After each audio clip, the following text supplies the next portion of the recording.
നമസ്കാരം, ഏവർക്കും ad hoc learning ആപ്പിലേക്ക് സ്വാഗതം. ഞാൻ പ്രതിൻ വി പോത്തൻ.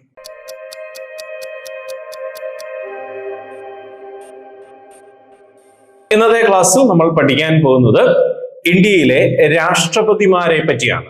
അപ്പം ഭരണഘടനാ ഭാഗത്ത് ഇന്ത്യൻ രാഷ്ട്രപതി എന്താണെന്നും ആ പദവിയെ സംബന്ധിച്ചുള്ള ഭരണഘടനാ വസ്തുതകളും നിങ്ങൾ ഓൾറെഡി പഠിച്ചിട്ടുണ്ട്.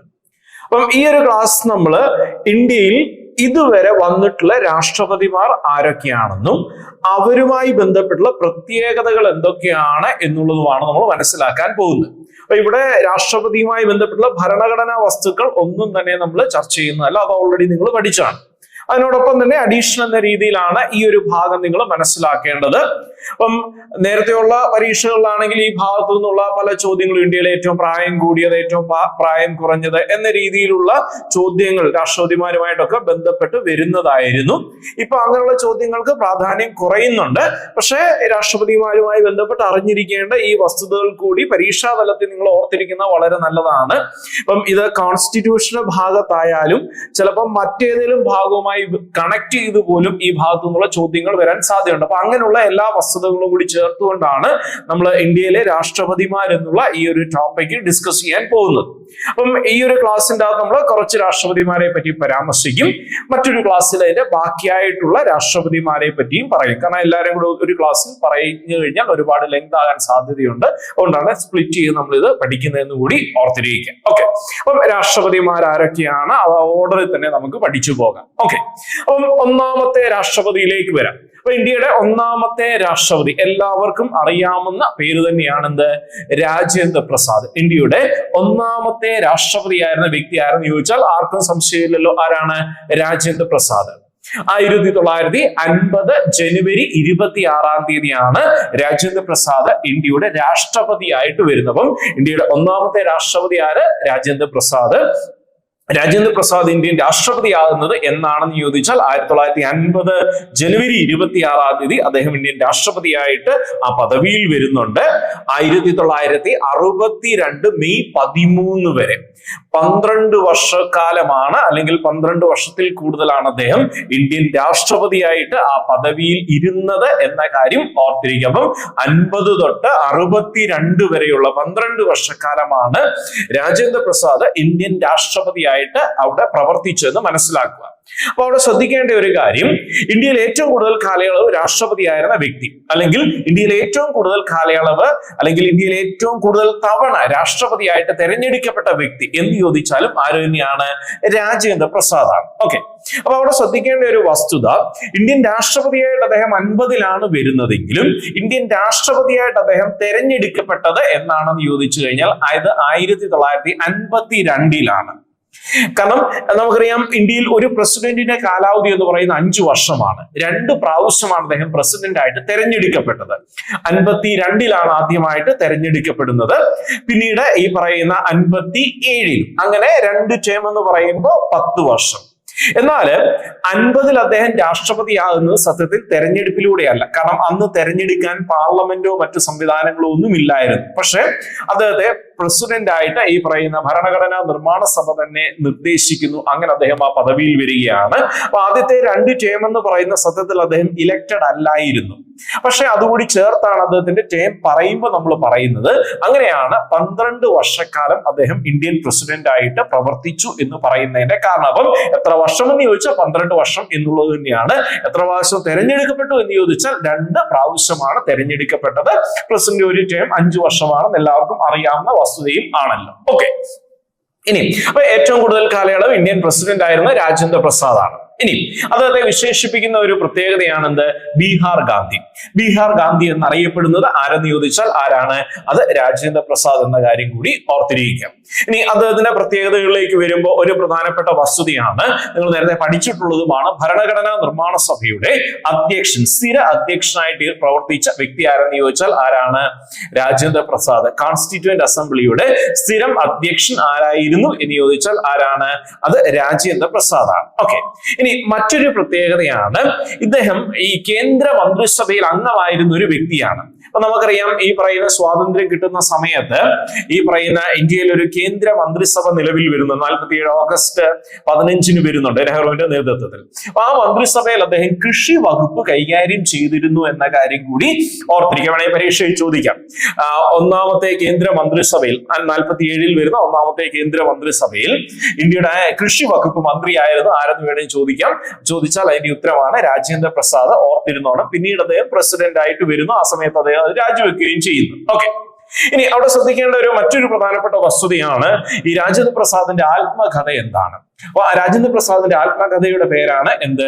ആത്മകഥ എന്ന് തന്നെ എന്ന കാര്യം കൂടി ഓർത്തിരിക്കുക. രാജേന്ദ്ര പ്രസാദിന്റെ ആത്മകഥ എന്ന് ചോദിച്ചാൽ അതിന്റെ ഉത്തരമാണ് ആത്മകഥ എന്ന കാര്യം കൂടി മനസ്സിലാക്കിയിരിക്കുക.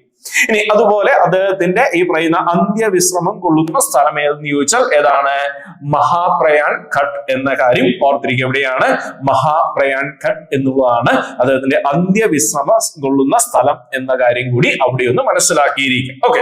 അപ്പൊ പ്രത്യേകിച്ച് ഇത്രയും കാര്യങ്ങൾ രാജേന്ദ്ര പ്രസാദ് എന്നുള്ള പദവിയുമായി ബന്ധപ്പെട്ട് അല്ലെങ്കിൽ ആ വ്യക്തിയുമായി ബന്ധപ്പെട്ട് ഓർത്തിരിക്കേണ്ട പ്രധാനപ്പെട്ട വസ്തുതകളാണ്. ഓക്കെ.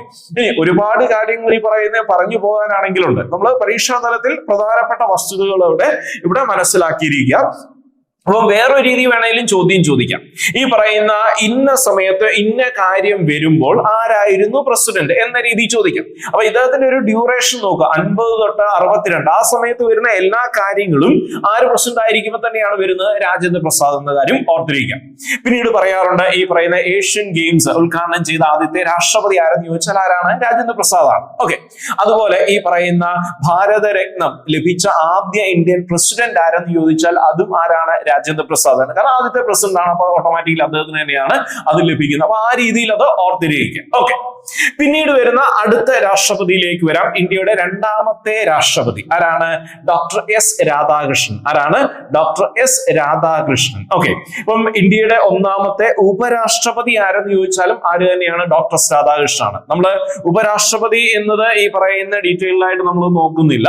പ്രസിഡന്റ് എന്നുള്ളതാണ് പ്രധാനമായിട്ടും പറയുന്നത്. കാരണം അതിനകത്ത് സെപ്പറേറ്റ് ചെയ്ത് പറയാത്തതിന്റെ ഒരു കാരണം ഇതിൽ പല ആൾക്കാരും ഇന്ത്യയുടെ ഉപരാഷ്ട്രപതിയായിട്ട് പ്രവർത്തിച്ചിട്ടുള്ളവരുമാണ്. അപ്പൊ രണ്ടും കൂടി ചേർത്ത് ഒന്നിച്ചങ്ങ് പറഞ്ഞു പോകും. ഓക്കെ. അപ്പൊ ഇന്ത്യയുടെ ഒന്നാമത്തെ ഉപരാഷ്ട്രപതി ഡോക്ടർ എസ് രാധാകൃഷ്ണനാണ്. അപ്പൊ അവിടെ വേറൊരു ചോദ്യത്തിലേക്ക് നമുക്ക് പോകാം. ഇന്ത്യയിൽ ഉപരാഷ്ട്രപതി ആകാതെ പ്രസിഡന്റ് ആയ ആദ്യത്തെ വ്യക്തി ആരാണ്? ഉപരാഷ്ട്രപതി ആകാതെ പ്രസിഡന്റ് ആയ ആദ്യത്തെ വ്യക്തി ആരെന്ന് ചോദിച്ചാൽ ആരാണ്? രാജേന്ദ്ര പ്രസാദ്. കാരണം ഒന്നാമത്തെ രാഷ്ട്രപതി ഇദ്ദേഹമാണ്. അപ്പൊ ഉപരാഷ്ട്രപതി ആയിട്ട് എന്തായാലും വന്നിട്ടില്ല. പക്ഷെ ഒന്നാമത്തെ ഉപരാഷ്ട്രപതി ആയിരുന്ന വ്യക്തി ഡോക്ടർ എസ് രാധാകൃഷ്ണനും രണ്ടാമത്തെ രാഷ്ട്രപതിയായ വ്യക്തിയും ആരാണ്? രാധാകൃഷ്ണനാണ്. അപ്പൊ അവിടെ വേറൊരു ചോദ്യം കിട്ടും. ഉപരാഷ്ട്രപതി ആയ ശേഷം രാഷ്ട്രപതിയായ ആദ്യത്തെ വ്യക്തി ആരാണ്? ഡോക്ടർ എസ് രാധാകൃഷ്ണൻ എന്ന് ഓർത്തിരിക്കുക. രണ്ടാമത്തെ രാഷ്ട്രപതി, ഉപരാഷ്ട്രപതി ആയ ശേഷം രാഷ്ട്രപതിയായ ആദ്യ വ്യക്തി ഡോക്ടർ എസ് രാധാകൃഷ്ണൻ. ഇദ്ദേഹത്തിന്റെ ജന്മദിനം നമുക്കറിയാം ഇന്ത്യയിൽ നിലവിൽ എങ്ങനെ ആചരിക്കുന്നുണ്ട്? അധ്യാപക ദിനമായിട്ട് സെപ്റ്റംബർ 5 അധ്യാപക ദിനമായിട്ട് ആചരിക്കുന്നത് ഡോക്ടർ എസ് രാധാകൃഷ്ണന്റെ ജന്മദിനമാണ്. തമിഴ്നാട്ടുകാരനായിട്ടുള്ള വ്യക്തിയാണ്. അപ്പൊ അതുകൊണ്ട് തന്നെ വേറൊരു ചോദ്യം വരാം. സൗത്ത് ഇന്ത്യയിൽ നിന്ന്, അതായത് ഈ പറയുന്ന സൗത്ത് ഇന്ത്യ, തമിഴ്നാട്. ഓക്കെ. അപ്പൊ സൗത്ത് ഇന്ത്യയിൽ നിന്ന് രാഷ്ട്രപതിയായ ആദ്യ വ്യക്തി ആരെന്ന് ചോദിച്ചാൽ ഡോക്ടർ എസ് രാധാകൃഷ്ണനാണ്. അതുപോലെ ഇദ്ദേഹത്തിന് മറ്റൊരു പ്രത്യേകത കൂടിയുണ്ട്. ഒരുപക്ഷെ നിങ്ങൾ വേറെ എവിടെയെങ്കിലുമൊക്കെ പഠിച്ചിട്ടുണ്ടായിരിക്കും. സ്വതന്ത്ര ഇന്ത്യയുടെ ആദ്യത്തെ വിദ്യാഭ്യാസ കമ്മീഷണർ 1948 സ്വതന്ത്ര ഇന്ത്യയിൽ ഒരു വിദ്യാഭ്യാസ കമ്മീഷൻ വരുന്നുണ്ട്. അതിന്റെ അധ്യക്ഷനായിരുന്ന വ്യക്തിയും ആര് തന്നെയാണ്? ഡോക്ടർ എസ് രാധാകൃഷ്ണനാണ്. ഇദ്ദേഹത്തിന്റെ നിർദ്ദേശപ്രകാരമാണ്, അല്ലെങ്കിൽ രാധാകൃഷ്ണൻ കമ്മീഷന്റെ നിർദ്ദേശപ്രകാരമാണ് UGC ഒക്കെ രൂപീകരിക്കുന്നതെന്ന് കൂടി ഒന്ന് മനസ്സിലാക്കി വെച്ചിരിക്കുക. ഇനി മറ്റൊരു പ്രത്യേകത, എതിരില്ലാതെ തെരഞ്ഞെടുക്കപ്പെട്ട ആദ്യത്തെ ഉപരാഷ്ട്രപതി, രാഷ്ട്രപതി അല്ല, എതിരില്ലാതെ തെരഞ്ഞെടുക്കപ്പെട്ട ആദ്യത്തെ ഉപരാഷ്ട്രപതി എന്നറിയപ്പെടുന്നതും ഡോക്ടർ എസ് രാധാകൃഷ്ണനാണ്. ഓക്കെ. ഇനി തത്വചിന്തകനായ രാഷ്ട്രപതി, തത്വചിന്തകനായ രാഷ്ട്രപതി എന്ന് വിളിക്കുന്നതും ആരെയാണ്? ഡോക്ടർ എസ് രാധാകൃഷ്ണനെയാണ്. കാരണം ഫിലോസഫി ആ ഒരു മേഖലയിലൊക്കെ ഒരുപാട് കോൺട്രിബ്യൂട്ട് ചെയ്തിട്ടുള്ള ഒരു വ്യക്തിയാണ് ആര്? Doctor S Radhakrishnan. ഓക്കെ. അപ്പം ഇദ്ദേഹത്തിന്റെ ഒരു പീരീഡിൽ വരുന്ന മറ്റൊരു പ്രത്യേകതയാണ്, ഇന്ത്യയിൽ ആദ്യമായി ദേശീയ അടിയന്തരാവസ്ഥ പ്രഖ്യാപിച്ച രാഷ്ട്രപതി ആരെന്ന് ചോദിച്ചാൽ ആരാണ്? ഡോക്ടർ എസ് രാധാകൃഷ്ണനാണ്. ഇന്ത്യയിൽ ആദ്യത്തെ ദേശീയ അടിയന്തരാവസ്ഥ പ്രഖ്യാപിച്ച ഇന്ത്യൻ രാഷ്ട്രപതി ആരെന്ന് ചോദിച്ചാൽ ഡോക്ടർ എസ് രാധാകൃഷ്ണനാണ്. 1962 ഒക്ടോബർ 26 തീയതിയാണ് 1962 ഒക്ടോബർ 26 ഇന്ത്യയിൽ ആദ്യമായി ദേശീയ അടിയന്തരാവസ്ഥ പ്രഖ്യാപിക്കുന്നത്. ചൈന ഇന്ത്യയെ ആക്രമിക്കുന്നു. അതിന്റെ പശ്ചാത്തലത്തിലാണ് ആർട്ടിക്കിൾ 352 പ്രകാരം ആ അടിയന്തരാവസ്ഥ പ്രഖ്യാപിക്കുന്നത്. അപ്പൊ ദേശീയ അടിയന്തരാവസ്ഥ പ്രഖ്യാപിച്ച ആദ്യ രാഷ്ട്രപതി ആരെന്ന് ചോദിച്ചാൽ ആരാണ്? ഡോക്ടർ എസ് രാധാകൃഷ്ണനാണ്. അപ്പൊ അവിടെ വേറൊരു പോയിന്റ് കൂടി ശ്രദ്ധിക്കേണ്ടത്, തെറ്റിക്കരുത്. ഇന്ത്യയിൽ ആദ്യമായി അടിയന്തരാവസ്ഥ പ്രഖ്യാപിച്ച രാഷ്ട്രപതി എന്നാണ് ഒരു ചോദ്യം വരുന്നെങ്കിൽ ഉത്തരം എന്തായിരിക്കും? അത് രാജേന്ദ്ര പ്രസാദ് ആണ്. തെറ്റിക്കരുത്. അതായത് ഇന്ത്യയിൽ ആദ്യമായി, ചോദ്യം തമ്മിലുള്ള വ്യത്യാസം മനസ്സിലായിക്കൊണ്ടും, ഇന്ത്യയിൽ ആദ്യമായി അടിയന്തരാവസ്ഥ പ്രഖ്യാപിച്ച രാഷ്ട്രപതി എന്നാണെങ്കിൽ അത് രാജേന്ദ്ര പ്രസാദ് ആണ്. എന്നാൽ ഇന്ത്യയിൽ ആദ്യമായി ദേശീയ അടിയന്തരാവസ്ഥ പ്രഖ്യാപിച്ച രാഷ്ട്രപതി ആരെന്ന് ചോദിച്ചാൽ എസ് രാധാകൃഷ്ണൻ. അടിയന്തരാവസ്ഥ ഏതായാലും പ്രഖ്യാപിക്കേണ്ട ആരാണ്? രാഷ്ട്രപതിയാണ്. അപ്പൊ നമുക്കറിയാം ഇന്ത്യയിൽ ആദ്യമായി അടിയന്തരാവസ്ഥ പ്രഖ്യാപിച്ച സംസ്ഥാനം, അതായത് ആർട്ടിക്കിൾ 156 അടിയന്തരാവസ്ഥ ആരായാലും അല്ലെങ്കിൽ അടിയന്തരാവസ്ഥ ഏതായാലും പ്രഖ്യാപിക്കേണ്ട ആരാണ്? രാഷ്ട്രപതിയാണ്. ഓക്കെ. അപ്പം ഇന്ത്യയില് ആദ്യമായിട്ട് ഒരു സംസ്ഥാന അടിയന്തരാവസ്ഥയാണ് വരുന്നത്. ആർട്ടിക്കിൾ 356 പ്രകാരം സംസ്ഥാന അടിയന്തരാവസ്ഥയാണ് ഇന്ത്യയിൽ ആദ്യമായിട്ട് പ്രഖ്യാപിക്കപ്പെട്ട അടിയന്തരാവസ്ഥ. അപ്പൊ ആദ്യമായിട്ട് പഞ്ചാബിൽ ഈ പറയുന്ന അടിയന്തരാവസ്ഥ വരുന്നുണ്ട്, അത് നമുക്കറിയാം. പിന്നീട് നമുക്കറിയാം ഒരു സർക്കാരിനെ പിരിച്ചുവിട്ടുകൊണ്ട് കേരളത്തിൽ 1959 അടിയന്തരാവസ്ഥ വരുന്നുണ്ട്. അപ്പൊ ഇന്ത്യയിൽ ആദ്യം പ്രഖ്യാപിക്കപ്പെട്ട അടിയന്തരാവസ്ഥ സംസ്ഥാന അടിയന്തരാവസ്ഥയാണ്. അപ്പൊ അതുകൊണ്ട് തന്നെ അടിയന്തരാവസ്ഥ പ്രഖ്യാപിച്ച ആദ്യത്തെ രാഷ്ട്രപതി രാജേന്ദ്ര പ്രസാദ് ആണ്. ദേശീയ അടിയന്തരാവസ്ഥ പ്രഖ്യാപിച്ച ആദ്യത്തെ രാഷ്ട്രപതി ആരെന്ന് ചോദിച്ചാൽ എസ് രാധാകൃഷ്ണൻ എന്ന കാര്യം കൂടി ഓർത്തിരിക്കുക. ക്ലിയർ ആയി എന്ന് വിശ്വസിക്കുന്നു. ഓക്കെ. ഇനി നമുക്ക് അടുത്ത രാഷ്ട്രപതിയിലേക്ക് വരാം. മൂന്നാമത്തെ രാഷ്ട്രപതി, ഇന്ത്യയുടെ മൂന്നാമത്തെ രാഷ്ട്രപതിയായിരുന്ന വ്യക്തിയാണ് ആര്? സക്കീർ ഹുസൈൻ. ഇന്ത്യയുടെ മൂന്നാമത്തെ രാഷ്ട്രപതി. ഇദ്ദേഹത്തിന്റെ പ്രത്യേകതയിലേക്ക് വരുമ്പോൾ ശ്രദ്ധിക്കേണ്ട കാര്യമാണ്, ഏറ്റവും കുറച്ച് കാലയളവ് ഇന്ത്യയുടെ രാഷ്ട്രപതിയായിരുന്ന വ്യക്തിയാണ് ആര്? സക്കീർ ഹുസൈൻ. ഏറ്റവും കൂടുതൽ രാജേന്ദ്ര പ്രസാദ് ആണെങ്കിൽ ഏറ്റവും കുറവ് കാലയളവ് രാഷ്ട്രപതിയായിരുന്ന വ്യക്തി സക്കീർ ഹുസൈൻ ആണ്. മുസ്ലിം വിഭാഗത്തിൽ നിന്ന്, മുസ്ലിം മതവിഭാഗത്തിൽ നിന്ന് രാഷ്ട്രപതിയായ ആദ്യത്തെ വ്യക്തി, ഇന്ത്യയുടെ ആദ്യത്തെ മുസ്ലിം രാഷ്ട്രപതി എന്ന് ഇദ്ദേഹത്തെ അഭിസംബോധന ചെയ്യാറുണ്ട്. അതുപോലെ പദവിയിലിരിക്കെ അന്തരിച്ച ഇന്ത്യയുടെ ആദ്യത്തെ രാഷ്ട്രപതി ആയിരിക്കെ അന്തരിച്ച ആദ്യത്തെ രാഷ്ട്രപതി സക്കീർ ഹുസൈൻ ആണ്. ഇനി ഇദ്ദേഹത്തിന് മറ്റൊരു പ്രത്യേകതയിലേക്കാണ് വരുന്നത്. പരീക്ഷയ്ക്ക് ഒരുപാട് പ്രാവശ്യം ചോദിച്ചിട്ടുള്ളതും പലരും ഒന്ന് തെറ്റിച്ചതുമായിട്ടുള്ള ഒരു ചോദ്യമാണ്. ഇന്ത്യയിൽ ആദ്യമായി ഒരു സംസ്ഥാന ഗവർണറായ ശേഷം രാഷ്ട്രപതിയായ ആദ്യത്തെ വ്യക്തി, ഒരു സംസ്ഥാന ഗവർണറായ ശേഷം രാഷ്ട്രപതിയായ ആദ്യ വ്യക്തിയാണ് ആര്? സക്കീർ ഹുസൈൻ. ബീഹാർ ഗവർണറായിട്ട് ഇദ്ദേഹം പ്രവർത്തിക്കുന്നുണ്ട്. അതിനുശേഷമാണ് ഇന്ത്യൻ രാഷ്ട്രപതി ആകുന്നത്. അപ്പം ചിലരുടെ മനസ്സിലെങ്കിലും വേറൊരു ചോദ്യം വന്നിട്ടുണ്ടായിരിക്കും. അത് നമ്മൾ അടുത്ത രാഷ്ട്രപതിയുടെ കാര്യം പറയുമ്പോൾ അത് നമുക്ക് ക്ലിയർ ചെയ്യാം. ഇപ്പൊ ഇത്രയും ഓർത്തിരിക്കുക, ഇന്ത്യയിൽ ആദ്യമായി ഒരു സംസ്ഥാന ഗവർണറായ ശേഷം രാഷ്ട്രപതിയായ വ്യക്തി ആരാണ്? അത് ഈ പറയുന്ന സക്കീർ ഹുസൈൻ എന്ന കാര്യം ഓർത്തിരിക്കുക. പദവിയിലിരിക്കെ അന്തരിച്ച ആദ്യത്തെ രാഷ്ട്രപതിയും ഏറ്റവും കുറച്ചു കാലയളവ് ഈ പദവിയിലിരുന്ന വ്യക്തിയും ആരാണ്? സക്കീർ ഹുസൈൻ ആണ്. ഓക്കെ. ഇനി അവിടെ ശ്രദ്ധിക്കേണ്ട മറ്റൊരു പ്രധാനപ്പെട്ട വസ്തുതയാണ് Jamia Millia university, Jamia Millia Islamic university. അത് രൂപീകരിക്കുന്നതിൽ പ്രധാനപ്പെട്ട പങ്ക് വഹിച്ച വ്യക്തിയാണ് ആര്? ഈ പറയുന്ന സക്കീർ ഹുസൈൻ. ജാമിയ മിലിയ സർവകലാശാല രൂപീകരിക്കുന്നതിൽ പ്രധാന പങ്ക് വഹിച്ച രാഷ്ട്രപതി ആരെന്ന് ചോദിച്ചാൽ അത് സക്കീർ ഹുസൈൻ ആണ്. സക്കീർ ഹുസൈൻ ആണ്. അദ്ദേഹം പിന്നീട് വൈസ് ചാൻസലറായിട്ടൊക്കെ പ്രവർത്തിച്ചിട്ടുമുണ്ട് എന്ന കാര്യം കൂടി ഓർത്തിരിക്കാം. വിദ്യാഭ്യാസ തത്വചിന്തകനായ രാഷ്ട്രപതി എന്നാണ് ഇദ്ദേഹത്തെ വിളിക്കാറുള്ളത്. വിദ്യാഭ്യാസ തത്വചിന്തകനായ രാഷ്ട്രപതി. അപ്പം രാധാകൃഷ്ണനെ പറയുമ്പോൾ തത്വചിന്തകനായ രാഷ്ട്രപതി എന്നാണ് പറയുന്നതെങ്കിൽ ഈ സക്കീർ ഹുസൈനെയാണ് വിദ്യാഭ്യാസ തത്വചിന്തകനായിട്ടുള്ള രാഷ്ട്രപതി എന്ന് വിളിക്കുന്നത് എന്ന കാര്യം കൂടി ഓർത്തിരിക്കുക. ഓക്കെ. ഇനി അവിടെ ഒരു പോയിന്റ് കൂടി മുമ്പേ പറയാൻ വിട്ടുപോയതുണ്ട് രാധാകൃഷ്ണനുമായി ബന്ധപ്പെട്ട്. രാജ്യസഭയുടെ പിതാവ് എന്ന് വിളിക്കപ്പെടുന്ന വ്യക്തി ആരെന്ന് ചോദിച്ചാൽ ആരാണ്? എസ് രാധാകൃഷ്ണനാണ്. രാജ്യസഭയുടെ പിതാവ് എന്നറിയപ്പെടുന്നത് ആരെന്ന് ചോദിച്ചാൽ എസ് രാധാകൃഷ്ണൻ. കാരണം രാജ്യസഭയുടെ ആദ്യത്തെ അധ്യക്ഷൻ, കാരണം രാജ്യസഭ അധ്യക്ഷൻ എന്ന് പറയുന്നത് എപ്പോഴും ആരാണ്? അത് വൈസ് പ്രസിഡന്റ് ആണ്. ഇന്ത്യയുടെ ഒന്നാമത്തെ വൈസ് പ്രസിഡന്റ് രാജേന്ദ്ര പ്രസാദ്. ഇന്ത്യയുടെ ഒന്നാമത്തെ വൈസ് പ്രസിഡന്റ് എസ് രാധാകൃഷ്ണൻ. ഇന്ത്യയുടെ ഒന്നാമത്തെ വൈസ് പ്രസിഡന്റ് എസ് രാധാകൃഷ്ണനാണ്. അതുകൊണ്ട് തന്നെ രാജ്യസഭയുടെ അധ്യക്ഷനായ ആദ്യത്തെ വ്യക്തി രാധാകൃഷ്ണനാണ്. അപ്പൊ അതുകൊണ്ട് തന്നെ രാജ്യസഭയുടെ പിതാവ് എന്ന് വിളിക്കപ്പെടുന്നത് എസ് രാധാകൃഷ്ണനാണെന്ന് കൂടി അവിടെ ഒന്ന് ഓർത്ത് വെച്ചിരിക്കുക. ഓക്കെ, ഇനി നമുക്ക് സക്കീർ ഹുസൈനിലേക്ക് തന്നെ തിരിച്ചു വരാം. അവിടെ ശ്രദ്ധിക്കേണ്ട വളരെ പ്രധാനപ്പെട്ട ഒരു പോയിന്റും പരീക്ഷയിൽ ചോദിച്ചിട്ടുള്ളതുമാണ്. ഒരു പ്രസിദ്ധമായിട്ടുള്ള ഒരു ബുക്കാണ് ഈ പറയുന്ന റിപ്പബ്ലിക് എന്ന് പറയുന്നത്. റിപ്പബ്ലിക് എന്ന് പറയുന്ന ബുക്കിന്റെ രചയിതാവാണ് പ്ലേറ്റോ. ഗ്രീക്ക് തത്വചിന്തകനായിട്ടുള്ള പ്ലേറ്റോയുടെ ഏറ്റവും പ്രസിദ്ധമായിട്ടുള്ള ഒരു ബുക്കാണ് ഇത് റിപ്പബ്ലിക്. അത് ഉറുദു ഭാഷയിലേക്ക് തർജ്ജിമ ചെയ്ത വ്യക്തിയാണ് ആര്? അത് സക്കീർ ഹുസൈൻ എന്ന് ഓർത്തിരിക്കും. അപ്പം പ്ലേറ്റോയുടെ റിപ്പബ്ലിക് ഉറുദു ഭാഷയിലേക്ക് തർജ്ജിമ ചെയ്ത ഇന്ത്യൻ രാഷ്ട്രപതി ആരെന്ന് ചോദിച്ചാൽ ആരാണ്? അത് സക്കീർ ഹുസൈൻ എന്ന് കൂടി ഓർത്തിരിക്കും. അപ്പൊ ഇത്രയും കാര്യങ്ങൾ സക്കീർ ഹുസൈനെ പറ്റി മനസ്സിലാക്കിയിരിക്കുക. ഓക്കെ, അപ്പൊ മൂന്നാമത്തെ രാഷ്ട്രപതിയാണ് സക്കീർ ഹുസൈൻ എന്ന് പറഞ്ഞു. അങ്ങനെയാണെങ്കിൽ നാലാമത്തേത് ആരായിരിക്കും? അത് വി ഗിരിയാണ്. വി ഗിരി ഒന്ന് ശ്രദ്ധിക്കേണ്ട ഒരു പേര് തന്നെയാണ് വി ഗിരി എന്നുള്ള രാഷ്ട്രപതിയുടെ പേര്. അപ്പൊ അവിടെ ശ്രദ്ധിക്കേണ്ട ഒരു വസ്തുത, സക്കീർ ഹുസൈൻ രാഷ്ട്രപതി ആയിരുന്നപ്പോൾ ഇന്ത്യയുടെ ഉപരാഷ്ട്രപതി ആയിരുന്നു ആര്? വി ഗിരി എന്ന് ഓർത്തിരിക്കുക. എന്താണ്? സക്കീർ ഹുസൈൻ രാഷ്ട്രപതി ആയിരുന്നപ്പോൾ ഇന്ത്യയുടെ ഉപരാഷ്ട്രപതി ആരെന്ന് ചോദിച്ചാൽ ആരാണ്? അത് വി ഗിരി ആയിരുന്നു. ഓക്കെ, അപ്പം സക്കീർ ഹുസൈൻ അന്തരിക്കുന്നു. അപ്പം ഒരു രാഷ്ട്രപതി അന്തരിക്കുകയോ അല്ലെങ്കിൽ പദവിയിൽ വേക്കൻസിയോ വന്നു കഴിഞ്ഞാൽ ഓട്ടോമാറ്റിക്കലി ആ പദവി ആർക്ക് പോകും? ഉപരാഷ്ട്രപതിക്ക്. അങ്ങനെ ഇന്ത്യയുടെ ആദ്യത്തെ ആക്ടിംഗ് പ്രസിഡന്റിന്റെ അഭാവത്തിൽ ഒരാൾ ആ പദവി ചെയ്യുമ്പോൾ അദ്ദേഹത്തെ എന്തെന്ന് വിളിക്കും? ആക്ടിംഗ് പ്രസിഡന്റ് എന്ന്. അപ്പൊ ഇന്ത്യയുടെ ആദ്യത്തെ ആക്ടിംഗ് പ്രസിഡന്റ് ആണ് ആര്? വി ഗിരി. അല്ലെങ്കിൽ ഉപരാഷ്ട്രപതി പദവിയിൽ നിന്ന് താൽക്കാലിക പ്രസിഡന്റ്, ആക്ടിംഗ് പ്രസിഡന്റ് ആയ ആദ്യ വ്യക്തി ആരെന്ന് ചോദിച്ചാൽ ആരാണ്?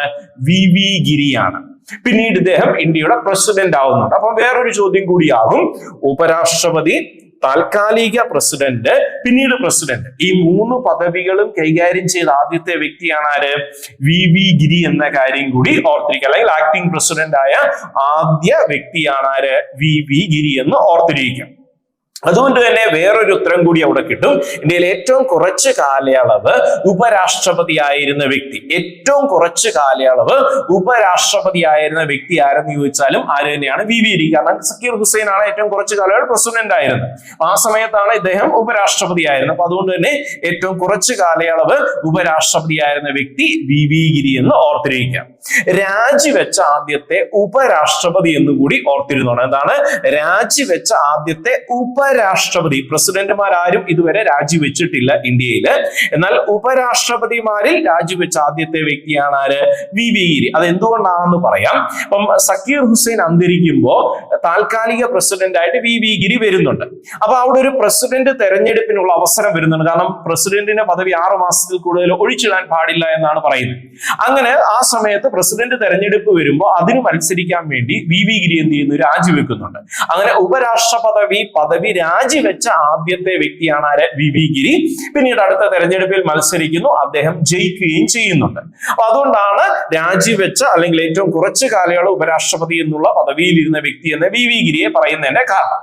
ഇനി അവിടെ ശ്രദ്ധിക്കേണ്ട ഒരു വളരെ പ്രധാനപ്പെട്ട പോയിന്റ് ആണ്, മുമ്പേ പറഞ്ഞ ഒരു പോയിന്റുമായിട്ട് കണക്ട് ചെയ്ത് മനസ്സിലായിക്കൊണ്ട്, കേരള ഗവർണറായ ശേഷം രാഷ്ട്രപതിയായ ആദ്യത്തെ വ്യക്തി.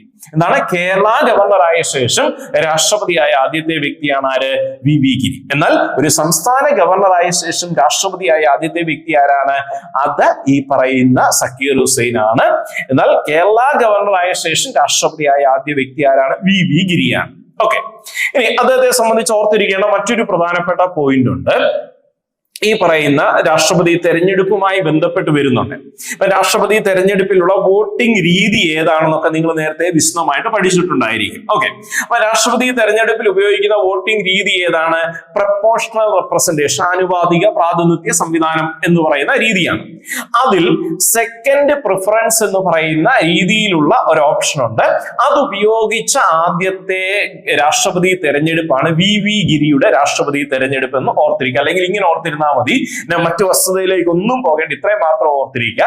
സെക്കൻഡ് പ്രിഫറൻസിലൂടെ രാഷ്ട്രപതിയായി തെരഞ്ഞെടുക്കപ്പെട്ട ആദ്യത്തെ വ്യക്തിയാണ് ആര്? വി ഗിരി. സെക്കൻഡ് പ്രിഫറൻസിലൂടെ രാഷ്ട്രപതിയായി തെരഞ്ഞെടുക്കപ്പെട്ട ആദ്യത്തെ വ്യക്തിയാണ് ആര്? വി ഗിരി എന്ന കാര്യം കൂടി ഒന്ന് മനസ്സിലാക്കി വെച്ചിരിക്കുക. ഓക്കെ, അപ്പൊ ഇത്രയും കാര്യങ്ങൾ വി ഗിരിയെ പറ്റി അവിടെ മനസ്സിലാക്കുക. അടുത്ത പ്രസിഡന്റിലേക്ക് വരാം. അടുത്ത എത്രാമത്തേതാണ് ഈ ഓർഡർ നിങ്ങൾ ഓർത്തിരുന്നോണം. ഇപ്പം 3 കഴിഞ്ഞു, 4 വി ഗിരിയാണ്. ഇപ്പൊ അങ്ങനെയാണെങ്കിൽ 4 വി ഗിരിയാണ്. അങ്ങനെയാണെങ്കിൽ അടുത്ത എത്രാമത്തെയാണ്? 5ാമത്തെ രാഷ്ട്രപതിയാണ്. ആരാണ്? ഫക്രുദ്ദീൻ അലി അഹമ്മദ്. ആരാണ്? ഫക്രുദ്ദീൻ അലി അഹമ്മദ്. ഓക്കെ, അപ്പൊ അദ്ദേഹത്തിലേക്ക് വരുമ്പോ അവിടെ ശ്രദ്ധിക്കേണ്ട ഒന്നാമത്തെ പ്രത്യേകതയാണ് 20ാം നൂറ്റാണ്ടിൽ ജനിച്ച ആദ്യത്തെ ഇന്ത്യൻ രാഷ്ട്രപതിയാണ്. 20ാം നൂറ്റാണ്ടിൽ ജനിച്ച ആദ്യ രാഷ്ട്രപതി. ഇതിനു മുമ്പ് വന്നവരെല്ലാം തന്നെ 19ാം നൂറ്റാണ്ടിൽ ജനിച്ച വ്യക്തികളാണ്. 20ാം നൂറ്റാണ്ടിൽ ജനിച്ച ആദ്യ ഇന്ത്യൻ രാഷ്ട്രപതിയാണ് ആര്? ഫക്രുദ്ദീൻ അലി അഹമ്മദ്. ഓക്കെ, ഇനി അദ്ദേഹത്തെ സംബന്ധിച്ചുള്ള വളരെ പ്രധാനപ്പെട്ട ഒരു പോയിന്റ് ആണ് ആഭ്യന്തര അടിയന്തരാവസ്ഥ പ്രഖ്യാപിച്ച ഇന്ത്യയുടെ ആദ്യത്തെ രാഷ്ട്രപതി. അപ്പൊ മുമ്പേ പറഞ്ഞ 2 പോയിന്റുകൾ ഓർത്തിരുന്നോണം. ഇന്ത്യയിൽ ആദ്യമായിട്ട് ഒരു അടിയന്തരാവസ്ഥ പ്രഖ്യാപിച്ച് രാജേന്ദ്ര പ്രസാദാണ്. ഇനി എന്നാൽ ദേശീയ അടിയന്തരാവസ്ഥ പ്രഖ്യാപിച്ച ആദ്യത്തെ രാഷ്ട്രപതി ആരാണ്? അത് എസ് രാധാകൃഷ്ണൻ. ഇനി ആഭ്യന്തര അടിയന്തരാവസ്ഥ ആർട്ടിക്കിൾ 352 അകത്ത് അടിയന്തരാവസ്ഥ പ്രഖ്യാപിക്കുന്നതിന് പല കാരണങ്ങളുണ്ടെന്ന് പറയുന്നുണ്ട്. ഓക്കെ, അപ്പൊ അതിൻ്റെ അകത്ത് ആഭ്യന്തര പ്രശ്നങ്ങളുടെ അടിസ്ഥാനത്തിൽ ഇന്ത്യയിൽ ഒരു പ്രാവശ്യമാണ് അടിയന്തരാവസ്ഥ പ്രഖ്യാപിച്ചിട്ടുള്ളത്. അത് 1975 ഇന്ദിരാഗാന്ധി പ്രധാനമന്ത്രി ആയിരിക്കുമ്പോഴാണ്. 75 ജൂൺ 26-ാം തീയതിയാണ്.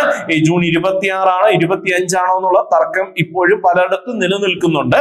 എങ്കിലും പൊതുവിൽ ജൂൺ 26 എന്നുള്ള ഡേറ്റ് ഓർത്തിരുന്നോണം. പല സ്കൂൾ ടെക്സ്റ്റ് ബുക്കിന്റെ അകത്തും ജൂൺ 26 കൊടുത്തിരിക്കുന്നത്. അതുകൊണ്ടാണ് ഇവിടെ ജൂൺ 26 എന്ന് തന്നെ അവിടെ കൊടുത്തിരിക്കുന്നത്. കാരണം NCERT ടെക്സ്റ്റ് ബുക്കിന്റെ അകത്ത് ജൂൺ 26 തന്നെയാണ് കൊടുത്തിരിക്കുന്നത്. അപ്പൊ അതുകൊണ്ട് തൽക്കാലം അത് വെച്ചങ്ങ് നമ്മൾ മുന്നോട്ട് പോവുകയാണ് ചെയ്യുന്നത്. അപ്പം ആഭ്യന്തര അടിയന്തരാവസ്ഥ പ്രഖ്യാപിച്ച ആദ്യത്തെ രാഷ്ട്രപതി ആരെന്ന് ചോദിച്ചാൽ ആരാണ്? ഫക്രുദ്ദീൻ അലി അഹമ്മദ് ആണെന്ന കാര്യം ഓർത്തിരിക്കുക. അതുപോലെ ശ്രദ്ധിക്കേണ്ട ഒരു വസ്തുതയാണ് ഏറ്റവും അധികം ഓർഡിനൻസ് ഇറക്കിയ അല്ലെങ്കിൽ ഓർഡിനൻസിൽ ഒപ്പുവെച്ച രാഷ്ട്രപതിയാണ് ആര്? ഫക്രുദ്ദീൻ അലി അഹമ്മദ് എന്ന് ഓർത്തിരിക്കുക. നമുക്കറിയാം ഇദ്ദേഹത്തിന്റെ ഒരു സമയത്താണ് ഈ പറയുന്ന ദേശീയ അടിയന്തരാവസ്ഥ പ്രഖ്യാപിക്കുന്നത്. പാർലമെന്റ് ഒക്കെ ചേരാത്ത സാഹചര്യങ്ങൾ വരുന്നു. അങ്ങനെ ആ സമയത്ത് നിയമനിർമ്മാണങ്ങൾ പലതും വരുന്നുണ്ട്. അതുകൊണ്ട് തന്നെ ഏറ്റവും കൂടുതൽ ഓർഡിനൻസ് ഇറക്കിയ രാഷ്ട്രപതി ആരെന്ന് ചോദിച്ചാൽ ആരാണ്? അത് ഫക്രുദ്ദീൻ അലി അഹമ്മദ് എന്ന കാര്യം ഓർത്തിരിക്കുക. 2ാമത്തെ മുസ്ലിം രാഷ്ട്രപതിയാണ്. അതുപോലെ പദവിയിലിരിക്കെ അന്തരിച്ച ഇന്ത്യയുടെ 2ാമത്തെ രാഷ്ട്രപതിയാണ്. പദവിയിലിരിക്കെ അന്തരിച്ച 2ാമത്തെ രാഷ്ട്രപതി ആരെന്ന് ചോദിച്ചാൽ ആരാണ്? അത് ഈ പറയുന്ന ഫക്രുദ്ദീൻ അലി അഹമ്മദ് ആണ്. ആദ്യത്തേത് ആരായിരുന്നു? അത് സക്കീർ ഹുസൈൻ എന്ന കാര്യം കൂടി ഓർത്തിരിക്കുക. ഓക്കെ, അങ്ങനെ ഫക്രുദ്ദീൻ അലി അഹമ്മദ് അന്തരിക്കുന്നു. അതേ തുടർന്ന് ഈ പറയുന്ന ഒരു പ്രസിഡന്റിന്റെ പദവി വേക്കൻസി വരുന്നു. അങ്ങനെ ഈ പറയുന്ന അന്നത്തെ ഉപരാഷ്ട്രപതിയായിരുന്ന വ്യക്തി BD ജെട്ടിയാണ്. അദ്ദേഹം ഇന്ത്യയുടെ താൽക്കാലിക പ്രസിഡന്റ് ചുമതലയിലേക്ക് വരുന്നുണ്ട്. ഓക്കെ, എന്നാൽ അദ്ദേഹം പിന്നീട് പ്രസിഡന്റ് തെരഞ്ഞെടുപ്പിലേക്കൊന്നും മത്സരിക്കുന്നില്ല. എന്നാൽ അവിടെ അടുത്ത പ്രസിഡന്റ് ആയിട്ട് 6ാമത്തെ പ്രസിഡന്റ് ആയിട്ട് തെരഞ്ഞെടുക്കപ്പെടുന്ന വ്യക്തിയാണ് ആര്? നീലം സഞ്ജീവ റെഡ്ഡി. ഇന്ത്യയുടെ 6ാമത്തെ പ്രസിഡന്റ് ആയിട്ട് തെരഞ്ഞെടുക്കപ്പെട്ട വ്യക്തി ആരെന്ന് ചോദിച്ചാൽ ആരാണ്? നീലം സഞ്ജീവ റെഡ്ഡി. 6ാമത്തെ പ്രസിഡന്റ് നീലം സഞ്ജീവ റെഡ്ഡിയാണ്. അപ്പൊ അദ്ദേഹത്തിലേക്ക് വരുമ്പോൾ ഒരു പ്രത്യേകതയാണ് ഈ രാഷ്ട്രപതി തെരഞ്ഞെടുപ്പിൽ ആദ്യം ഒന്ന് മത്സരിക്കുകയും അതിൽ പരാജയപ്പെടുകയും 2ാമത് മത്സരിച്ചപ്പോൾ ജയിക്കുകയും ചെയ്ത ഒരു വ്യക്തിയാണ് ആര്? നീലം സഞ്ജീവ റെഡ്ഡി. അതായത് ഈ VV ഗിരി രാഷ്ട്രപതിയായിട്ട് 1969 മത്സരിക്കുന്ന സമയത്ത് അന്ന് നീലം സഞ്ജീവ റെഡ്ഡിയും മത്സരിക്കുന്നുണ്ട്. അപ്പൊ അന്ന് ഈ പറയുന്ന നീലം സഞ്ജീവ റെഡ്ഡി കോൺഗ്രസിന്റെ ഔദ്യോഗിക പ്രതിനിധിയായിട്ട് അല്ലെങ്കിൽ ഔദ്യോഗിക സ്ഥാനാർത്ഥിയായിട്ടാണ് മത്സരിക്കുന്നത്. VV ഗിരി ഇന്ദിരാഗാന്ധിയുടെ നിർദ്ദേശപ്രകാരം സ്വതന്ത്ര സ്ഥാനാർത്ഥിയായിട്ട് മത്സരിക്കുകയും പക്ഷേ ഭാഗ്യം കൊണ്ട് VV ഗിരി എന്ന് ജയിക്കുകയുമാണ് ചെയ്യുന്നത്. കോൺഗ്രസിന്റെ ഔദ്യോഗിക പ്രതിനിധി എന്ന രീതിയിൽ നീലം സഞ്ജീവ റെഡ്ഡി എന്ന് പരാജയപ്പെടുകയും ചെയ്ത സാഹചര്യമുണ്ട്. ഓക്കെ, പക്ഷെ പിന്നീട് ഒരു അവസരത്തിൽ ഈ പറയുന്ന രാഷ്ട്രപതിയായിട്ട് അദ്ദേഹത്തിന് തെരഞ്ഞെടുക്കപ്പെടാനുള്ള ഒരു സ്വാതന്ത്ര്യം അല്ലെങ്കിൽ അവസരം കൂടി ലഭിക്കുന്നുണ്ട്. ഓക്കെ, ഇനി അവിടെ ശ്രദ്ധിക്കേണ്ട ഒരു കാര്യം, എതിരില്ലാതെ തെരഞ്ഞെടുക്കപ്പെട്ട ഒരേ ഒരു രാഷ്ട്രപതിയാണ് ആര്? ഈ പറയുന്ന നീലം സഞ്ജീവ റെഡ്ഡി. ആദ്യം ഒന്ന് പരാജയപ്പെട്ടെങ്കിലും പിന്നീട് അദ്ദേഹത്തിന് എതിരില്ലാതെ രാഷ്ട്രപതിയായിട്ട് തെരഞ്ഞെടുക്കപ്പെടാനുള്ള അവസരം കൂടി ലഭിച്ച ഒരു വ്യക്തിയാണ്. അപ്പം ഇദ്ദേഹം രാഷ്ട്രപതിയാകുന്ന സമയത്ത് ഇന്ത്യയിൽ ഇന്ദിരാഗാന്ധി ഒക്കെ മാറി ആദ്യത്തെ കോൺഗ്രസ് ഇതര സർക്കാർ വരുന്നുണ്ട്. അപ്പം ജനതാ ഗവൺമെന്റിന്റെ ഒരു കാലഘട്ടത്തിലാണ് ആ രാഷ്ട്രപതി തെരഞ്ഞെടുപ്പ് നടക്കുന്നത്. അവരുടെ പിന്തുണയോടുകൂടിയാണ് നീലം സഞ്ജീവ റെഡ്ഡി ജയിക്കുന്നതെന്ന് ഓർത്തിരിക്കാം. ഇദ്ദേഹം എതിരില്ലാതെ തെരഞ്ഞെടുക്കപ്പെട്ടു എന്ന് പറയുന്നതിന്റെ കാരണം ഇദ്ദേഹത്തിന് എതിരായിട്ട് അല്ലെങ്കിൽ മറ്റ് സ്ഥാനാർത്ഥികളായിട്ട് നോമിനേഷൻ കൊടുത്തവരുടെ നോമിനേഷൻ മുഴുവൻ തള്ളിപ്പോകുന്നു. ഇദ്ദേഹത്തിന്റെ നോമിനേഷൻ മാത്രം നിലനിൽക്കുന്നു. കാരണം അതിന്റെ അകത്ത് ടെക്നിക്കൽ ഇഷ്യൂസ് മറ്റുള്ളവരുടെ അകത്ത് ഉണ്ടായിരുന്നു. ഇദ്ദേഹത്തിന്റെ നോമിനേഷൻ ക്ലിയർ ആയിരുന്നു. അതുകൊണ്ട് തന്നെ ഇദ്ദേഹത്തിന്റെ നോമിനേഷൻ പരിഗണിക്കുന്നു. ബാക്കി എല്ലാവരുടെയും നോമിനേഷൻ തള്ളിപ്പോകുന്നു. അങ്ങനെ എതിരില്ലാതെ തെരഞ്ഞെടുക്കപ്പെട്ട ഇന്ത്യയുടെ ആദ്യ രാഷ്ട്രപതിയാണ് ആര്? നീലം സഞ്ജീവ റെഡ്ഡി. ഇനി ഇദ്ദേഹത്തെ പറ്റി പറയുമ്പോൾ പൊതുവിൽ പറയാറുള്ള കാര്യമാണ് ബിരുദം യോഗ്യത ഇല്ലായിരുന്ന, അതായത് ബാക്കിയുള്ള രാഷ്ട്രപതിമാരൊക്കെ നോക്കുമ്പോൾ ബിരുദവും അതിന് മുകളിലുള്ള പല വിദ്യാഭ്യാസ യോഗ്യതയുള്ളവരുമായിരുന്നു. എന്നാൽ ഒരു ബിരുദം പോലും യോഗ്യതയില്ലാത്ത ഒരു വ്യക്തിയായിരുന്നു എന്ന് പറയാറുണ്ട്. പക്ഷെ രാഷ്ട്രപതി ആകുന്നതിന് വിദ്യാഭ്യാസ യോഗ്യത മാനദണ്ഡമാണോ? അല്ല. അപ്പൊ അതുകൊണ്ടായത് ഒരു ടെക്നിക്കൽ ഇഷ്യൂ അല്ല. പക്ഷെ പറയുമ്പോൾ പറയാറുണ്ട്, അല്ലെങ്കിൽ താരതമ്യേന വിദ്യാഭ്യാസം കുറഞ്ഞ ഒരു രാഷ്ട്രപതിയാണ്. അതിന്റെ അർത്ഥം എന്താണ്? ഇന്ത്യയിലെ ഏതൊരു വ്യക്തിക്ക് പോലും രാഷ്ട്രപതി വരെ ആകാൻ അവസരമുള്ള രാജ്യമാണ് ഇന്ത്യ എന്നുള്ള വസ്തുത നിങ്ങൾ അവിടെ പൊതുവിൽ ഓർത്തിരിക്കുക. ഓക്കെ, ഇനി നീലം സഞ്ജീവ റെഡ്ഡിയെ പറ്റി പറയുമ്പോൾ അവിടെ ശ്രദ്ധിക്കേണ്ട 1-2 പോയിന്റുകളാണ്. മുഖ്യമന്ത്രി ആയ ശേഷം ഈ പറയുന്ന രാഷ്ട്രപതിയായ ആദ്യ വ്യക്തിയാണ്. മുഖ്യമന്ത്രി ആയ ശേഷം രാഷ്ട്രപതിയായ ആദ്യ വ്യക്തിയാണ്. അതുപോലെ ലോക്സഭാ സ്പീക്കർ ആയ ശേഷം രാഷ്ട്രപതിയായ വ്യക്തിയാണ്. അപ്പം മുഖ്യമന്ത്രി, ലോക്സഭാ സ്പീക്കർ, ഈ പദവിയിൽ ഇരുന്ന ശേഷം രാഷ്ട്രപതിയായ ആദ്യ വ്യക്തി ആരെന്ന് ചോദിച്ചാൽ ആരാണ്? നീലം സഞ്ജീവ റെഡ്ഡി എന്ന കാര്യം കൂടി ഓർത്തിരിക്കാം. അപ്പൊ നമ്മൾ ഈ ഒരു ക്ലാസ്സിന്റെ അകത്ത് 6 രാഷ്ട്രപതിമാരെ പറ്റിയാണ് പഠിച്ചത്. രാജേന്ദ്ര പ്രസാദ്, രാധാകൃഷ്ണൻ, സക്കീർ ഹുസൈൻ, അതുപോലെ വി ഗിരി, ഫക്രുദ്ദീൻ അലി അഹമ്മദ്, നീലം സഞ്ജീവ റെഡ്ഡി. ഇപ്പം ഇന്ത്യയുടെ 7ാമത്തെ രാഷ്ട്രപതിയായിട്ട് വരുന്ന വ്യക്തിയാണ് ആരെന്ന് പറയുന്നത്? ഗ്യാനി സെയിൻ സിംഗ്. ആരാണ്? ഗ്യാനി സെയിൻ സിംഗ് ആണ് ഇന്ത്യയുടെ 7ാമത്തെ രാഷ്ട്രപതിയായ വ്യക്തി. ഓക്കെ, അപ്പൊ അദ്ദേഹത്തിന്റെ കാര്യത്തിലേക്ക് വരുമ്പോൾ ശ്രദ്ധിക്കേണ്ട പ്രധാനപ്പെട്ട പോയിന്റിലേക്ക് വരാം. 1, ഇദ്ദേഹത്തിന്റെ പേരിൽ നിന്ന് തന്നെ നമുക്കൊരു കാര്യം മനസ്സിലാക്കാം. ഇദ്ദേഹം ഏത് മതവിഭാഗത്തിൽ നിന്ന് വരുന്ന ആളാണ്? ഏതാണ്? സിഖ് മതവിഭാഗം. അപ്പം സിഖ് മതവിഭാഗത്തിൽ നിന്ന് ഇന്ത്യൻ രാഷ്ട്രപതിയായ ആദ്യത്തെ വ്യക്തിയാണ് ആര്? ഗ്യാനി സെയിൻ സിംഗ് എന്ന കാര്യം ആദ്യം അവിടെ ഓർത്തിരിക്കുക. അടുത്ത ഒരു പ്രധാനപ്പെട്ട വസ്തുത പരീക്ഷയ്ക്ക് ചോദിച്ചിട്ടുള്ളതുമാണ്. പോക്കറ്റ് വീറ്റോ ഉപയോഗിച്ച ഇന്ത്യയുടെ ആദ്യത്തെ രാഷ്ട്രപതി എന്താണ്? Pocket veto. ഇപ്പം ഭരണഘടനാ ഭാഗത്ത് വീറ്റോയെ പറ്റിയൊക്കെ സാറ് ഡീറ്റെയിൽ ആയിട്ട് പറഞ്ഞിട്ടുണ്ടല്ലോ. അപ്പം അതുകൊണ്ട് തന്നെ അതിലേക്ക് പോകുന്നില്ല. അപ്പൊ ഇത് മാത്രം അവിടെ ഓർത്തിരിക്കാം. പോക്കറ്റ് വീറ്റോ ഉപയോഗിച്ച ആദ്യത്തെ ഇന്ത്യൻ രാഷ്ട്രപതി അത് ഗ്യാനി സെയിൻ സിംഗ് ആണ്. 1986 പോസ്റ്റ് ഓഫീസ് അമെന്റ്മെന്റ് ബില്ലാണ് രാഷ്ട്രപതി ഒപ്പിടാതെ പോക്കറ്റ് വീറ്റോയ്ക്ക് വിധേയമാക്കുന്നത്. ഓക്കെ, അപ്പൊ അവിടെ ഒരു കാര്യം ശ്രദ്ധിക്കേണ്ട ഒരു വസ്തുത, ഇന്ത്യയിൽ ആദ്യമായി വീറ്റോ പവർ ഉപയോഗിച്ച രാഷ്ട്രപതി എന്നാണ് ഒരു ചോദ്യമെങ്കിൽ അതിന്റെ ഉത്തരം എന്തായിരിക്കും? അത് ഗ്യാനി സെയിൻ സിംഗ് അല്ല, മറിച്ച് ഇന്ത്യയുടെ 1ാമത്തെ രാഷ്ട്രപതിയായിരുന്ന രാജേന്ദ്ര പ്രസാദ് ആണ്. ചോദ്യം ശ്രദ്ധിച്ചോണം. ഇന്ത്യയിൽ ആദ്യമായി വീറ്റോ അധികാരം, അപ്പൊ വീറ്റോ എന്ന് പറയുമ്പോൾ 3 തരത്തിലുള്ള വീറ്റോ എന്ന് പറയുമ്പോൾ അത് 3 തരത്തിലുള്ളതുണ്ട്. ഓക്കെ, അപ്പം പോക്കറ്റ് വീറ്റോ ഉണ്ട്, സസ്പെൻസീവ് വീറ്റോ ഉണ്ട്, അതുപോലെ അബ്സല്യൂട്ട് വീറ്റോ ഉണ്ട്. അപ്പൊ അതിൻ്റെ അകത്ത് ഈ പറയുന്ന സസ്പെൻസീവ് വീറ്റോ ഈ രാഷ്ട്രപതിമാര് നേരത്തെയൊക്കെ ഉപയോഗിച്ചിട്ടുണ്ട്. അങ്ങനെ വീറ്റോ ഉപയോഗിച്ച ആദ്യ രാഷ്ട്രപതി എന്ന് ചോദിച്ചാൽ അത് രാജേന്ദ്ര പ്രസാദ് ആണ്. പോക്കറ്റ് വീറ്റോ ഉപയോഗിച്ച ആദ്യ രാഷ്ട്രപതി എന്ന് ചോദിച്ചാൽ അത് ഗ്യാനി സെയിൻ സിംഗ് ആണ്. ഓക്കെ, അടുത്തത് ഈ പറയുന്ന കാർ അപകടത്തിൽ മരണപ്പെട്ട ഇന്ത്യൻ രാഷ്ട്രപതി എന്നാണ് ഗ്യാനി സെയിൻ സിംഗ് അറിയപ്പെടുന്നത്. അപകടത്തിൽ മരണപ്പെട്ട രാഷ്ട്രപതി ആരെന്ന് ചോദിച്ചു കഴിഞ്ഞാൽ ഗ്യാനി സെയിൻ സിംഗ് ആണ്. അദ്ദേഹത്തിന്റെ അന്ത്യവിശ്രമം കൊള്ളുന്ന സ്ഥലമാണ് ഏകതാ സ്ഥൽ എന്ന കാര്യം ഓർത്തിരിക്കുക. ഏകതാ സ്ഥലാണ് അദ്ദേഹത്തിന്റെ അന്ത്യവിശ്രമം കൊള്ളുന്ന സ്ഥലം എന്നുകൂടി ഓർത്തിരിക്കുക. ഓക്കെ, അടുത്ത രാഷ്ട്രപതിയിലേക്ക് വരാം. അടുത്തത് ഈ പറയുന്ന ആർ വെങ്കിട്ടരാമൻ. തമിഴ്നാട്ടിൽ നിന്ന് വന്ന അടുത്ത ഒരു രാഷ്ട്രപതിയാണ് ആർ വെങ്കിട്ടരാമൻ. അദ്ദേഹത്തിന്റെ പ്രത്യേകത എന്ന് പറയുമ്പോൾ തമിഴ്നാടിന്റെ വ്യവസായ ശില്പി എന്നറിയപ്പെടുന്ന വ്യക്തിയാണ് ആര്? ആർ വെങ്കിട്ടരാമൻ. തമിഴ്നാടിന്റെ വ്യവസായ ശില്പി എന്നാണ് അദ്ദേഹത്തെ വിളിക്കുന്നത്. അതുപോലെ ചൈന സന്ദർശിച്ച ആദ്യ ഇന്ത്യൻ രാഷ്ട്രപതിയാണ്. എന്താണ്? ചൈന സന്ദർശിച്ച ആദ്യ ഇന്ത്യൻ രാഷ്ട്രപതി ആരെന്ന് ചോദിച്ചാലും ആര് തന്നെയാണ്? ആർ വെങ്കിട്ടരാമൻ.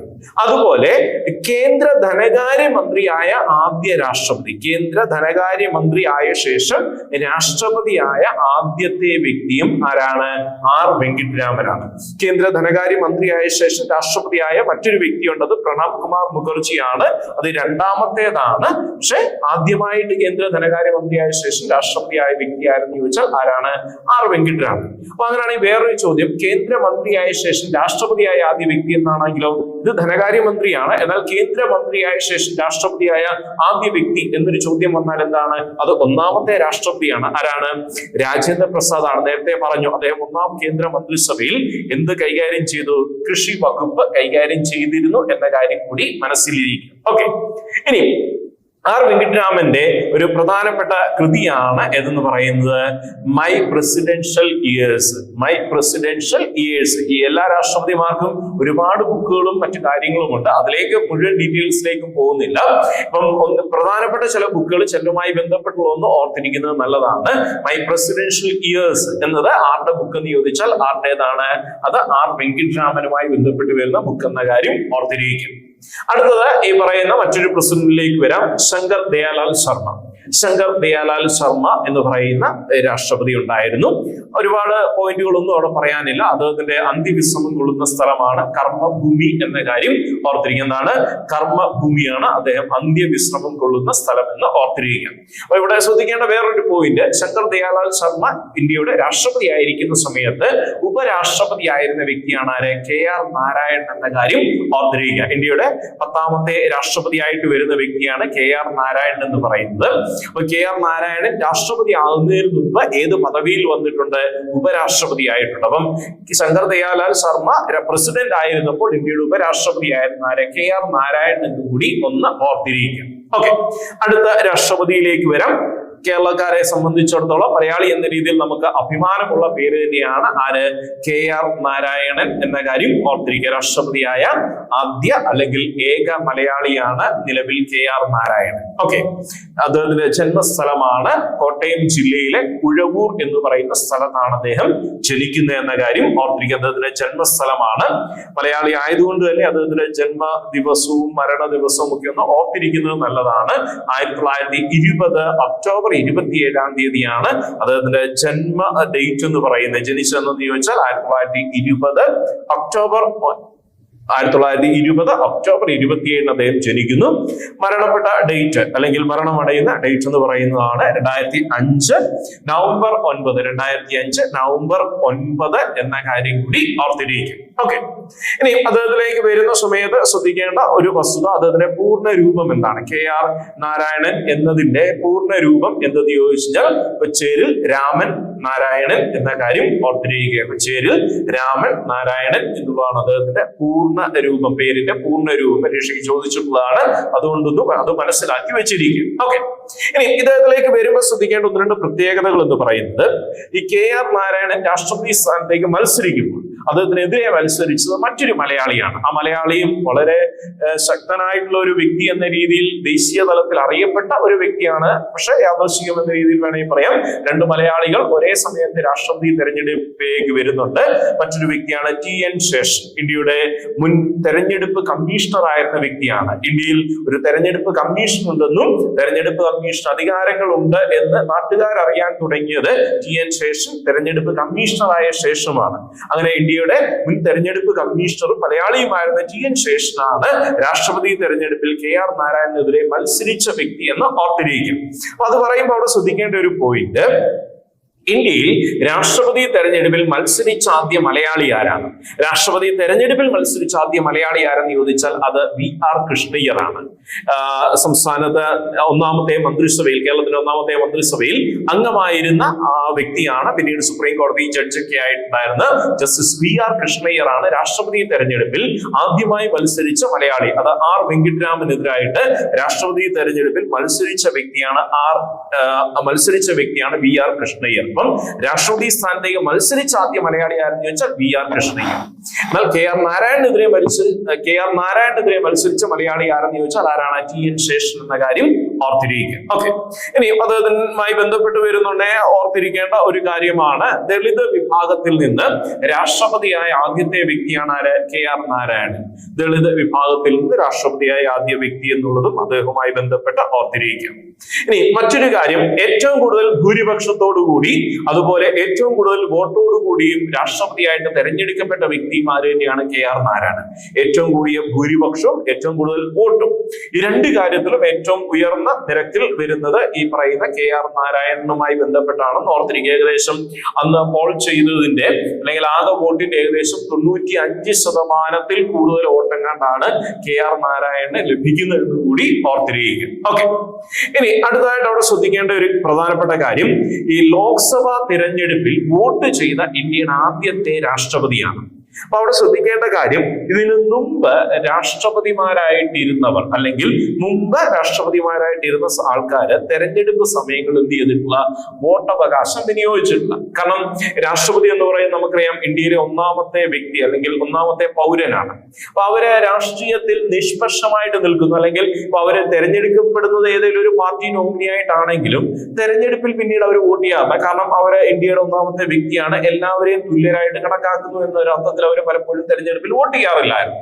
എന്നാൽ ഈ തെരഞ്ഞെടുപ്പിൽ വോട്ട് ചെയ്യുന്നതിന്റെ പ്രാധാന്യം വർദ്ധിപ്പിക്കുന്നതിന് വേണ്ടി, അല്ലെങ്കിൽ എല്ലാവരുടെയും അവകാശമാണ് വോട്ടവകാശം എന്ന രീതിയിൽ അതിനെ ഒരു പോസിറ്റീവ് സെൻസിൽ കണക്കാക്കിക്കൊണ്ട് ലോക്സഭാ തെരഞ്ഞെടുപ്പിൽ വോട്ട് ചെയ്ത ആദ്യത്തെ രാഷ്ട്രപതിയാണ് KR നാരായണനെങ്കിൽ മറ്റൊരു പോയിന്റ് കൂടി ഓർത്തിരുന്നോണം, നിയമസഭാ തെരഞ്ഞെടുപ്പിൽ വോട്ട് രേഖപ്പെടുത്തിയ ആദ്യ രാഷ്ട്രപതിയാണ് അടുത്ത രാഷ്ട്രപതിയായിട്ടുള്ള അബ്ദുൽ കലാം എന്ന കാര്യം കൂടി ഓർത്തിരിക്കുക. അപ്പൊ തെറ്റിപ്പോകരുത്. ലോക്സഭാ തെരഞ്ഞെടുപ്പിൽ വോട്ട് ചെയ്ത ആദ്യത്തെ രാഷ്ട്രപതി ആരെന്ന് ചോദിച്ചാൽ ആരാണ്?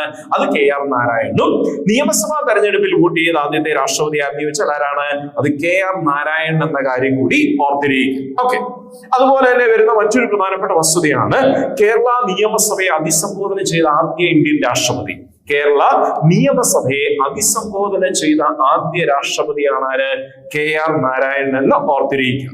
അതുപോലെ രാജ്യവുമായി ബന്ധപ്പെട്ട് വരുന്ന 2-3 പ്രത്യേകതകൾ കൂടി അദ്ദേഹവുമായി ബന്ധപ്പെട്ട് വരുന്നുണ്ട്. എന്താണ്? രാജ്യം സുവർണ ജൂബിലി, അതായത് 2 രീതിയിലുള്ള സുവർണ ജൂബിലി രാജ്യം ആഘോഷിക്കുന്ന സമയത്ത്, അതായത് ഒന്ന് സ്വാതന്ത്ര്യം കിട്ടിയതിന്റെ സുവർണ ജൂബിലി 50-ാം വർഷവും അതുപോലെ ഇന്ത്യ റിപ്പബ്ലിക് ആയതിന്റെ 50-ാം വർഷം, ഇത് രണ്ടും ആഘോഷിക്കുമ്പോൾ ഇന്ത്യൻ പ്രസിഡന്റ് ആയിരുന്ന വ്യക്തിയാണ് ആര്? KR നാരായണൻ എന്ന കാര്യം ഓർത്തിരിക്കുക. സ്വാതന്ത്ര്യത്തിന്റെയും അതുപോലെ റിപ്പബ്ലിക്കിന്റെയും 50-ാം വാർഷികം രാജ്യം കൊണ്ടാടിയപ്പോൾ അന്ന് പ്രസിഡന്റ് ആയിരുന്ന വ്യക്തിയാണ് ആര്? KR നാരായണൻ എന്ന് കൂടി മനസ്സിലാക്കിയിരിക്കും. ഓക്കെ, അതുപോലെ ഇന്ത്യയുടെ ഏറ്റവും പ്രായം കൂടിയ രാഷ്ട്രപതി, സംശയമൊന്നും വേണ്ട, ഇത് തന്നെയാണ് ഇന്ത്യയുടെ ഏറ്റവും പ്രായം കൂടിയ രാഷ്ട്രപതി ആരെന്ന് ചോദിച്ചാൽ ആരാണ്? KR നാരായണൻ. ദിവസങ്ങളുടെ വ്യത്യാസത്തിലാണ് വരുന്നതെങ്കിലും ഏറ്റവും പ്രായം കൂടിയത് KR നാരായണൻ ആണെന്ന് ഓർത്തിരിക്കും. അതുപോലെ വരുന്ന മറ്റൊരു പ്രധാനപ്പെട്ട വസ്തുത എന്ന് പറയുന്നതാണ്, ഇപ്പം രാഷ്ട്രപതി ഇന്ത്യയുടെ പ്രഥമ പൗരനാണെങ്കിൽ രാഷ്ട്രപതിയുടെ ഭാര്യമാര് അല്ലെങ്കിൽ പത്നിയെ ഈ പറയുന്ന പ്രഥമ വനിത എന്ന് കണക്കാക്കാറുണ്ട്. അപ്പം രാഷ്ട്രപതി ആയിരുന്ന KR നാരായണന്റെ ഭാര്യയാണ് ഉഷ നാരായണൻ എന്ന് ഓർത്തിരിക്കുക. അവര് ഇന്ത്യക്കാരി അല്ലായിരുന്നു, പിന്നീട് ഇന്ത്യക്കാരി ആവുന്നുണ്ട്. മ്യാൻമാറുകാരി ആയിരുന്നു ആര്? ഉഷ നാരായണൻ എന്ന കാര്യം ഓർത്തിരിക്കുക. അപ്പം ഒരു വിദേശിയായിട്ടുള്ള വനിത പിന്നീട് ഇന്ത്യയുടെ പ്രഥമ വനിതയായിട്ട് വരുന്നുണ്ട്. അപ്പൊ അങ്ങനെ വന്നത് ഈ പറയുന്ന ഉഷ നാരായണൻ ആണെന്ന് കൂടി ഓർത്തിരിക്കുക. അത് പരീക്ഷയ്ക്ക് ചോദിച്ചിട്ടുള്ളതാണ്. ഈ KR നാരായണന്റെ ഭാര്യയുടെ പേര് എന്ന രീതിയിലൊക്കെ ഉള്ള ചോദ്യങ്ങൾ വന്നിട്ടുണ്ട്. അപ്പൊ ആ പേര് കൂടി ഓർത്തിരിക്കുക. ഇനി KR നാരായണൻ അന്ത്യവിശ്രമം കൊള്ളുന്ന സ്ഥലമാണ് ഏത്? കർമ്മഭൂമി എന്ന് ഓർത്തിരിക്കുക. എന്താണ്? കർമ്മഭൂമി എന്ന് ഓർത്തിരിക്കുക. അതുപോലെ KR നാരായണനുമായി ബന്ധപ്പെട്ട ഒരു ഇൻസ്റ്റിറ്റ്യൂട്ട്, ഒരു അക്കാഡമിക് സിസ്റ്റം കൂടി അല്ലെങ്കിൽ ഒരു അക്കാഡമിക് സെന്റർ കൂടിയുണ്ട്. KR Narayanan institute of visual and science and arts college എന്ന് പറയുന്ന ഒരു സ്ഥാപനം കൂടിയുണ്ട്. KR Narayanan institute of visual and science and arts. അത് സ്ഥിതി ചെയ്യുന്നത് എവിടെയെന്ന് ചോദിച്ചാൽ കോട്ടയം ജില്ലയിലാണ്, തെക്കുംതല എന്ന് പറയുന്ന സ്ഥലത്താണ്. കോട്ടയം ജില്ലയാണ്, തെക്കുംതലയിലാണ് KR നാരായണനുമായി ബന്ധപ്പെട്ട് വരുന്ന ഇൻസ്റ്റിറ്റ്യൂട്ട് സ്ഥിതി ചെയ്യുന്നത് എന്ന കാര്യം കൂടി ഓർത്തിരിക്കുക. അപ്പൊ ഇത്രയും കാര്യങ്ങൾ KR നാരായണൻ എന്നുള്ള ഇന്ത്യൻ രാഷ്ട്രപതിയുമായി ബന്ധപ്പെട്ട് മനസ്സിലാക്കിയിരിക്കും. ഓക്കെ, അടുത്ത നമ്മൾ വരുന്നത് ഈ പറയുന്ന ഇന്ത്യയുടെ ഏറ്റവും ജനപ്രിയനായിട്ടുള്ള അല്ലെങ്കിൽ ജനകീയനായിട്ടുള്ള ഇന്ത്യൻ രാഷ്ട്രപതിയിലേക്കാണ്. ആരായിരിക്കും അത്? അബ്ദുൽ കലാം. ഓക്കെ, അബ്ദുൽ കലാം എന്നുള്ള ഭാഗത്തിലേക്കാണ് വരുന്നത്. അപ്പം ഇന്ത്യയുടെ ഈ പറയുന്ന ജനകീയനായിട്ടുള്ള പീപ്പിൾസ് പ്രസിഡന്റ് എന്നറിയപ്പെടുന്ന ആളാണ് അബ്ദുൽ കലാം എന്ന് പറയുന്നത്. ഓക്കെ, അബ്ദുൽ കലാമിലേക്ക് വരുമ്പോൾ അദ്ദേഹത്തിന്റെ പേരിന്റെ പൂർണ്ണ രൂപം ഒന്ന് മനസ്സിലാക്കി വെച്ചിരിക്കണം. പരീക്ഷയ്ക്ക് ചോദിച്ചിട്ടുള്ളതാണ്. അബുൽ പകീർ ജെയിനു ലാബ്ദീൻ അബ്ദുൽ കലാം എന്ന കാര്യം ഓർത്തിരിക്കുക. ഓക്കെ, ഇനി ഈ പറയുന്ന അബ്ദുൽ കലാമിലേക്ക് വരുമ്പോൾ അവിടെ ശ്രദ്ധിക്കേണ്ട ഒന്ന് രണ്ട് പ്രധാനപ്പെട്ട പോയിന്റ്. നമുക്കറിയാം, അവിവാഹിതനായിട്ടുള്ള രാഷ്ട്രപതിയായിരുന്നു. അതുപോലെ ശാസ്ത്ര സാങ്കേതിക മേഖലയുമായി ബന്ധപ്പെട്ട് ഒരുപാട് സംഭാവനകൾ നൽകിയിട്ടുള്ള രാഷ്ട്രപതിയാണ്. ഇന്ത്യയുടെ ഈ പറയുന്ന രണ്ടാമത്തെ ആണവ പരീക്ഷണമൊക്കെ നടക്കുന്ന സമയത്ത് അതിനുവേണ്ടിയൊക്കെ പ്രവർത്തിച്ചിട്ടുള്ള വ്യക്തിയും ആര് തന്നെയാണ്? ഈ പറയുന്ന അബ്ദുൽ കലാമാണ്. ഓക്കെ, അതുകൊണ്ട് തന്നെ അദ്ദേഹവുമായി ബന്ധപ്പെട്ട ആ ഭാഗത്ത് ഓർത്തിരിക്കേണ്ട ഒന്ന് രണ്ട് പോയിന്റുകളാണ്. ഒന്ന്, യുദ്ധവിമാനത്തിൽ സുഖോയ് യുദ്ധവിമാനത്തിൽ സഞ്ചരിച്ച ആദ്യത്തെ ഇന്ത്യൻ രാഷ്ട്രപതിയാണ്. മറ്റൊന്ന്, ഇന്ത്യയുടെ അന്തർവാഹിനിയായിട്ടുള്ള സിന്ധു രക്ഷ എന്ന് പറയുന്ന അന്തർവാഹിനിയിൽ യാത്ര ചെയ്ത ആദ്യത്തെ രാഷ്ട്രപതിയാണ്. അപ്പൊ യുദ്ധവിമാനം, അന്തർവാഹിനി എന്നിവയിൽ സന്ദർശിച്ച ആദ്യ അല്ലെങ്കിൽ യാത്ര ചെയ്ത ആദ്യ രാഷ്ട്രപതി എന്ന് അബ്ദുൽ കലാം അറിയപ്പെടുന്നുണ്ട്. അതുപോലെ തന്നെ ഇന്ത്യയിലെ അല്ലെങ്കിൽ ലോകത്തിലെ തന്നെ ഏറ്റവും ഉയർന്ന യുദ്ധഭൂമിയാണ് സിയാച്ചിൻ ഗ്ലേഷ്യർ എന്ന് പറയുന്നത്. അവിടെ സന്ദർശിച്ച ആദ്യത്തെ രാഷ്ട്രപതിയും ആര് തന്നെയാണ്? അബ്ദുൽ കലാമാണ്. പിന്നീട് വരുന്ന ഒരു പ്രധാനപ്പെട്ട വസ്തുത എന്ന് പറയുന്നത് കേരളവുമായി ബന്ധപ്പെട്ട് വരുന്ന ഒരു വസ്തുതയാണ്. കേരളത്തിന് 10 കർമ്മ പരിപാടി നിർദ്ദേശിച്ച രാഷ്ട്രപതി ആരെന്ന് ചോദിച്ചാൽ ആരാണ്? അതും അബ്ദുൽ കലാമാണ്. കേരളത്തിന് 10 കർമ്മ പരിപാടി മുന്നോട്ട് വെച്ച രാഷ്ട്രപതി ആരെന്ന് ചോദിച്ചാലും ആര് തന്നെയാണ്? അത് ഈ പറയുന്ന അബ്ദുൽ കലാമാണ്. ഇനി അബ്ദുൽ കലാമിലേക്ക് വരുമ്പോൾ ഓർത്തിരിക്കേണ്ട മറ്റൊരു വസ്തുതയാണ്, അബ്ദുൽ കലാമിന്റെ ഏറ്റവും പ്രസിദ്ധമായിട്ടുള്ള ഒരു ബുക്കാണ് ഏത്? അഗ്നിച്ചിറകുകൾ. പലരും വായിച്ചിട്ടുള്ളതായിരിക്കും.